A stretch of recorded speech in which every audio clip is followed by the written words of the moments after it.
Deputado Ronaldo Caiado, do Democratas de Goiás. É um prazer recebê-lo aqui no Jornal Diário da Manhã e DMTV.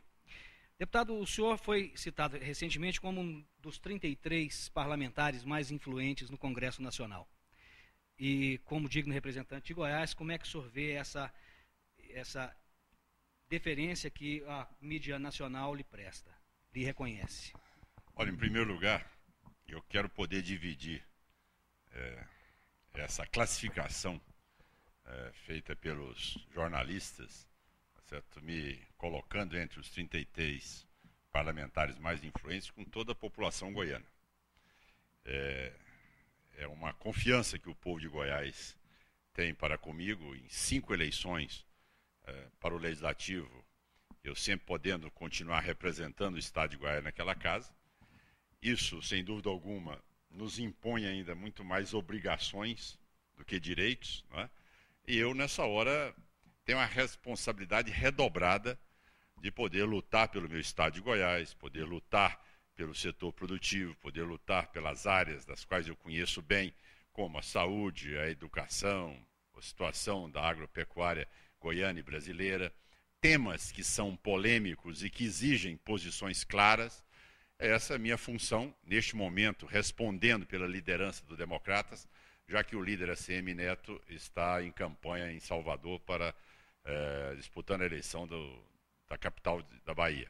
Neste momento também acumulo a liderança do Democratas. Então, é uma alegria enorme poder receber uma honraria dessa, né? Entre 513 deputados federais, já estou aí nessa reta final entre os 33 melhores, e agora chegando para a eleição final em novembro, onde eu espero poder também estar bem classificado.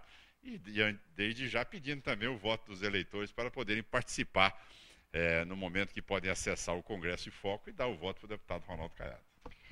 Deputado, o senhor tem uma larga experiência na oposição. Entretanto, o senhor já fez parte também, o senhor já compôs a base aliada dos governos Fernando Henrique Cardoso. É verdade. Perguntar se é mais fácil seria até leviano. Entretanto, a pergunta que podemos fazer para o senhor hoje é mais produtivo ser oposição ou ser situação? Olha, sem dúvida alguma, o objetivo de um político, né, é exatamente poder disputar a eleição para chegar ao governo. Esse é o fim, é o objetivo partidário. Qual é que é a função de você estar na política? É realmente lutar para que o seu projeto, para que as suas ideias sejam implantadas. Então, para isso, é fundamental que você tenha uma estrutura que chegue ao poder municipal, ao poder estadual, e aí o passo maior que seria para presidente da República você ter o comando nacional da política. Lógico que esse seria, vamos dizer, o pódio, o primeiro lugar dos nossos objetivos. Mas sem você ter acesso ao executivo, não é fácil. Porque você tem que fazer uma campanha, você tem que fazer um mandato, onde muitas vezes você não consegue retribuir aos seus municípios, tá certo? Já que a política nacional hoje, ela não é uma política, infelizmente, com práticas republicanas. O que eu quero dizer com isso? É que, por exemplo, eu, por ser um parlamentar de oposição, não é porque eu quero ser, mas é porque a urna determinou assim. Então, quando você tem a urna, a eleição, ela diz quem vai ser governo e quem vai ser oposição. Agora, é lógico que tem os fisiológicos, tem os oportunistas, aqueles que eu os defino como homens de caráter líquido, que eles se amoldam ao formato do governo. Então, eram colegas nossos na oposição, mas como nós não ganhamos as eleições, eles aderem, criam partidos, tá certo? Para ficar lá, entrando pelas portas do fundo do Palácio do Planalto. Não, nós mantivemos aquilo que realmente o povo nos impôs. Qual é que foi o resultado das urnas? Você agora tem que ser oposição. Essa é a nossa função. Não existe democracia sem oposição. E nessa oposição, eu faço uma oposição, como nós fazemos no Democratas, uma oposição com conteúdo. O Democrata surgiu dessa natureza de políticos de caráter líquido? Olha, eu diria a você que o Democratas, pelo contrário. O PSD. Não tenha dúvida. O PSD, logicamente, eles vieram em decorrência desse processo que foi montado pelo Palocci e pelo Kassab, uma estratégia montada pelos dois, dentro do Palácio do Planalto, né, para poder o quê? Desestabilizar as oposições, tirar um grande número de deputados que compunham a oposição naquele momento, criando um novo partido. Tanto é que qual foi o partido que mais perdeu? Foi exatamente o Democratas, diminuindo a nossa bancada, em que aderiram de acordo com os endereços, as benesses e as concessões que o governo fazia. O objetivo era criar um partido único no Brasil, tipo Venezuela, entendeu? Para você ter uma ideia, com dados estatísticos, o Brasil hoje é o país que tem o menor percentual no Congresso Nacional de oposição. Nós hoje não somos nem 17% do Congresso como oposição. É a menor oposição que existe na América Latina, é a oposição brasileira. E o PSD é fruto exatamente dessa mecânica feita pelo Palocci e pelo Kassab, com a anuência, lógico, do Palácio do Planalto, para tirarem e para diminuírem a força da oposição. Mas o que está aparecendo hoje é que a sociedade está enxergando realmente quais são os políticos que têm aí, voltando à frase da sua pergunta, que têm o caráter sólido e os políticos que têm um caráter líquido, entendeu? E hoje sabem nos diferenciar. Dessa maneira é que, modéstia à parte, nós ganhamos influência junto à sociedade, não mudamos o discurso, não tergiversamos nas nossas posições, isso nos dando credibilidade para debater todos os fatos da política nacional. O Democratas, então, perdeu em quantidade, entretanto, ganhou em qualidade de quadros? Eu diria, comparando para o povo entender, seria uma lipoaspiração, não é verdade? Né? Você chega muito obeso, barrigudo, né? Então o cirurgião vai lá e retira aquela gordura. Aquele tecido que não faz falta, tá certo? E que está lá e que está ali. Democratas hoje então está com uma silhueta mais agradável. Muito mais, o pessoal, um grupo muito mais harmônico, um pessoal muito mais articulado, ou seja, internamente, tá certo? Um pessoal muito mais aguerrido, né? O pessoal dos oportunistas, aqueles que gostam da sombra do poder, aqueles realmente já foram, não é verdade? Agora o problema todo é esse. O problema é que quando nós chegarmos ao poder, o grande problema é que eles também tentam chegar junto, né? Isso é um caso terrível. Esse pessoal do caráter líquido, eles não dão conta de ficar fora dessa estrutura. Mas o Democratas é um partido que está se consolidando cada vez mais, a sociedade está enxergando isso. Você vê, nós disputamos hoje as grandes cidades do Brasil com chances reais para chegarmos aí à vitória. Nós estamos vendo que esse modelo do governo do PT está exaurindo. A sociedade hoje toma conhecimento do desastre que está acontecendo na gestão da Petrobras.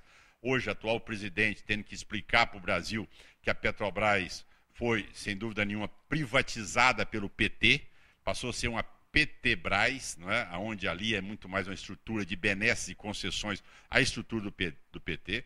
É a primeira vez nesses anos todos em que ela tem um prejuízo de 1,3 bilhões de reais no último trimestre. Nós estamos vendo o governo cada vez mais com gastos da máquina do governo, não dando conta de fazer com que haja investimento na infraestrutura. Veja bem, você não assiste mais hoje, no debate que se faz no Brasil, o PT e nem o governo falar no PAC. O PAC foi, tá certo, uma criação e uma maneira de anestesiar o eleitor no momento da campanha eleitoral. Hoje você não vê ninguém do governo falar mais em PAC.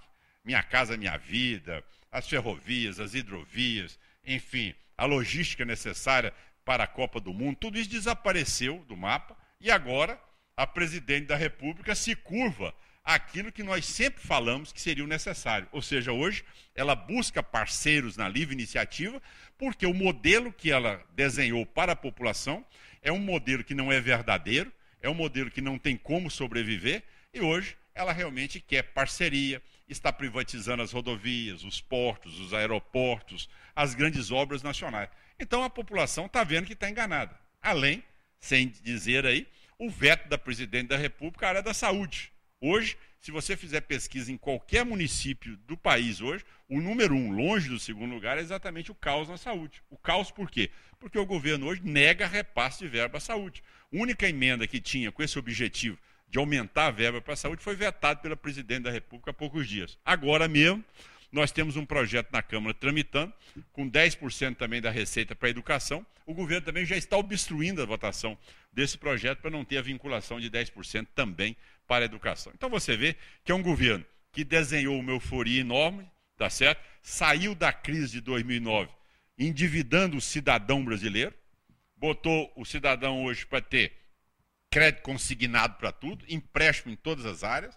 Hoje o cidadão passou a se endividar, com seu nome hoje no Cadim, no Serasa, e hoje o governo não tem como agora sair dessa crise ela é iminente diante desse quadro que nós estamos hoje. O governo cada vez mais perde capacidade de arrecadar, porque a indústria brasileira cada vez numa situação mais caótica e, como sempre, só a agropecuária salvando a economia brasileira, ainda conseguindo ter superávit na balança comercial. Deputado, vamos falar um pouquinho do mundo das ideias, da política propriamente dita, eleitoral. Em Goiânia, o Democratas se juntou ao PSC e saiu fora da base aliada do governo do Estado, lançando um candidato próprio à prefeitura. Isso pode ser o prenúncio de um racha na base aliada do governo? Olha, em primeiro lugar, deixar muito claro o seguinte: eu sempre tentei trabalhar uma ideia política, onde os princípios, onde o projeto deve ser sempre maior do que qualquer um dos indivíduos que compõem essa base partidária. No momento em que tudo isso é transferido apenas para poder servir de base de apoio ou vocalizar o sentimento de apenas uma pessoa, é lógico que esse projeto não tem como caminhar. Por que nós fizemos isso? Em primeiro lugar, deixar claro que cada eleição é uma eleição. O Democratas hoje tem parlamentares que fazem parte da base do governo estadual. Mas eu, como deputado federal, sempre fui um deputado independente. Desde a minha campanha eleitoral, você sabe que eu não tive nenhum vínculo, tá certo, com a campanha majoritária para o estado de Goiás. O senhor não pediu voto para o governador? Não pedi. Claramente não pedi. Até porque é aquela famosa tese, né? Gato escaldado tem medo de água fria, tá certo?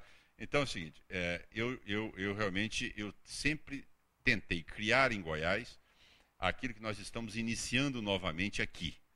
Fizemos um momento que foi exatamente na candidatura do União Bernais, um movimento para chegarmos à Prefeitura de Goiânia, depois chegarmos ao governo de Goiás. Tá? Esse era o nosso objetivo, de mudanças de prática.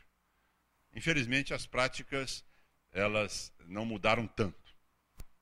Mas eu não deixei de lado esse sonho. E busquei junto ao ex-prefeito Vanderlan, do PSC, discutir um projeto que, sem dúvida nenhuma, inicia pela Prefeitura de Goiânia, com o objetivo claro de mostrar à sociedade uma candidatura que tem hoje independência para poder promover as mudanças aqui na cidade de Goiânia. Não adianta nada uma candidatura em que ela fala muito mais pelo grupo político que ela representa, não pelo interesse da comunidade. Você pode prestar atenção nas candidaturas que estão aí. Os candidatos, normalmente, eles expressam aquilo que o seu chefe ou o mandante da sua campanha determina. Ele não tem independência para poder promover mudanças substantivas para mudar a vida da capital ou na gestão da Prefeitura de Goiânia. Quando nós trouxemos exatamente um jovem que é vereador, Cimeison, junto com o respaldo que é dado por mim e pelo Vanderlan, para uma campanha e a Prefeitura de Goiânia, na vice, o Rafael Raiva do Democratas, é com o objetivo exatamente de dizer à sociedade goianiense: olha, essa dupla está chegando aí, exatamente com total liberdade, totalmente desencabrestada, para poder fazer aquilo que o povo de Goiânia deseja que seja feito. Criar exatamente as subprefeituras, criar uma gestão descentralizada, fazer com que haja prioridade do dinheiro público, não para aparelhar a máquina, para nomear apaniguados, mas para buscar pessoas técnicas qualificadas, buscar junto às universidades, junto às entidades de classe, junto às associações não governamentais, as melhores pessoas para discutir cada um dos assuntos e depois fazer uma gestão que seja 100% transparente aos olhos da comunidade goianiense. Esse é o nosso objetivo. É com esse ideário que nós estamos levantando a campanha do Cimeiro, junto com o Vanderlan e Ronaldo Caiado, caminhando Goiânia, e a partir de agora, no Tempo de Televisão, gravando os programas de televisão e discutindo com a sociedade isso. O Cimeiro não loteou a prefeitura. Não fez assim, olha, esse partido é dono da Comurg, o outro chefe político é dono da Comob, o outro é dono da área de licitações. Não. Nós vamos fazer um governo onde nós teremos a oportunidade de implantar métodos e práticas modernas, transparentes, e que a sociedade vai ver que ninguém tem varinha de condão para resolver tudo. Mas pelo menos ele vai ter a certeza que o dinheiro público vai ter um resultado muito mais nítido no dia a dia de sua vida, na área da saúde, da educação, da segurança, do transporte, na área da oportunidade de emprego, enfim, naquilo que o cidadão goianiense espera de nós nessa eleição.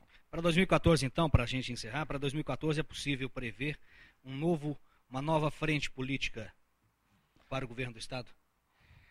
É uma frente, você colocou bem. Eu acredito que é um processo que está amadurecendo.